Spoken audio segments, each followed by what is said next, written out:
In reconstructing the assassination, the Warren Commission concluded that a total of 3 shots were fired at the presidential limousine as it moved down Elm Street.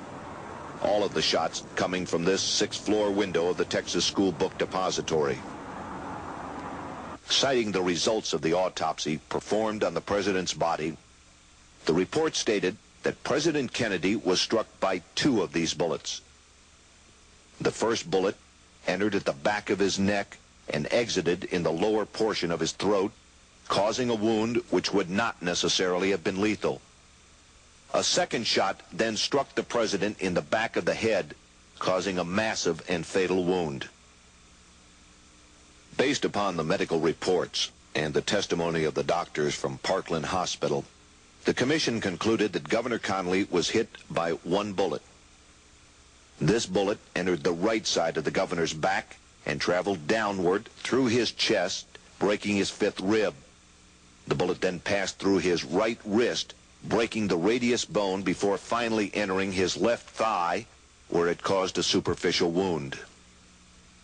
In its most controversial conclusion, the report then stated, although it is not necessary to any essential findings of the commission to determine just which shot hit Governor Connally, there is very persuasive evidence from the experts to indicate that the same bullet which pierced the president's throat also caused Governor Connally's wounds.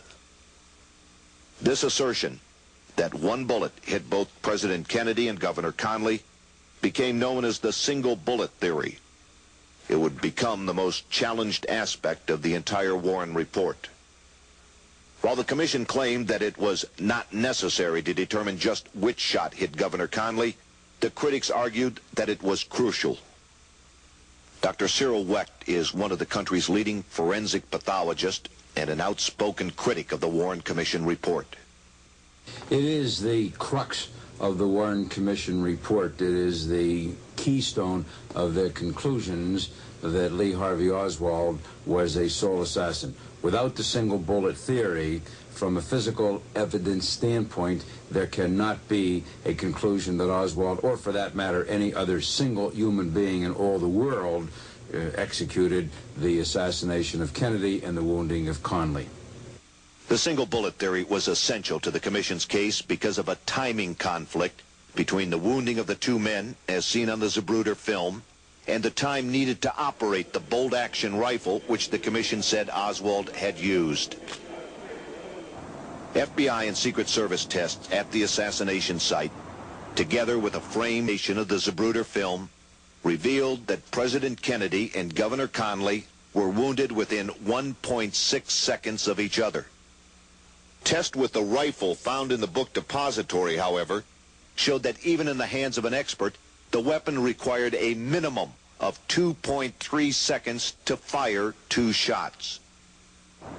Since it was therefore physically impossible for the alleged murder weapon to have been fired twice during the time period in which both the president and the governor were wounded, only 2 possibilities existed. Either both men were hit by the same bullet, or there was a second assassin. The single bullet theory was further necessitated by the commission's conclusion that only 3 shots were fired. One of these shots, though, by frame examining, was known to have missed the limousine entirely, striking a curbstone near the triple underpass. While it was not known which of the 3 shots missed, the commission was forced to acknowledge that one did because a nearby witness, James Tagg, was cut on the cheek by the ricocheting cement. A second shot struck only the president, causing his fatal head injury. This then leaves only 1 shot left to account for all of the other wounds on the 2 men. If a 4th shot was fired, it could only have been by a second gunman, as even the commission conceded that there was not enough time for Oswald to have fired 4 shots.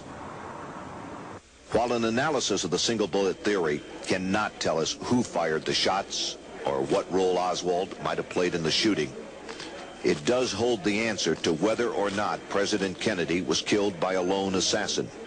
Simply stated, if President Kennedy and Governor Connally were not hit by the same bullet, then there must have been at least one other gunman. Critics of the commission raised many objections to the single bullet theory.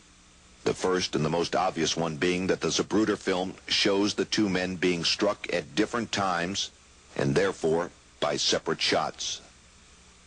Robert Groden is a photo optics expert who has spent many years examining the Zapruder film. Unfortunately, there's a road sign between the lens of the camera and the president at about the time of the first shot, which obliterates the view. So we can't tell exactly when the president was first hit. We do know that by the time his head disappears behind the road sign, it does not appear that he has been hit yet. At frame 225, President Kennedy shows the first signs of being hit. That is, he reemerges from behind the road sign and his hands are coming up toward his throat, being clenched. Governor Connally, on the other hand, doesn't show signs of being hit until frame 237 to 238. We have quite a stretch of time there. To me, it's rather obvious that the president had been struck before Governor Connally was wounded, because the president was placing his hand up to his throat. And at that time, the governor was showing no signs of any distress that he had been struck in any way. It was just a few frames later that he obviously had been wounded and showed signs that he was in pain. Now, he shows at this particular point in time a reaction as his shoulder buckles, his cheeks puff out, his hair becomes disheveled, all at frame 238. Till frame 236, or 11 frames after the president appears hit, that Governor Connally shows the first signs of reacting to his wounds.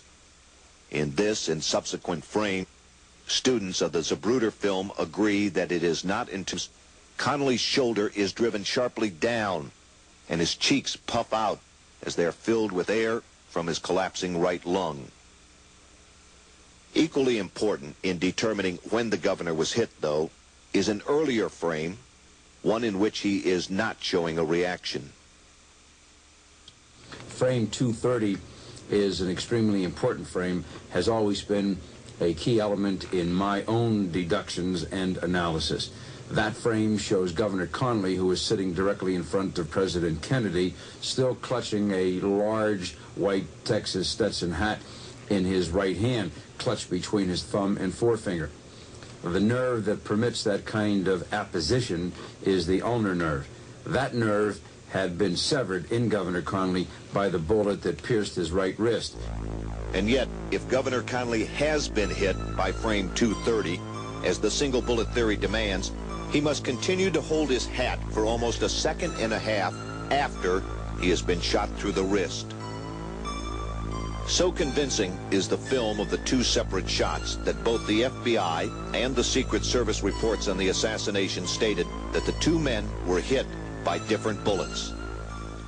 Harold Weisberg is a former Senate investigator who has written 6 books on the assassination.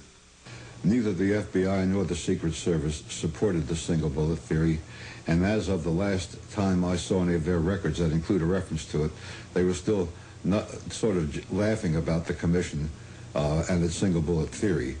They both agreed in their theories that the first shot hit President Kennedy and nobody else, that the second shot hit Governor Connally and nobody else, and that the third shot hit President Kennedy and nobody else.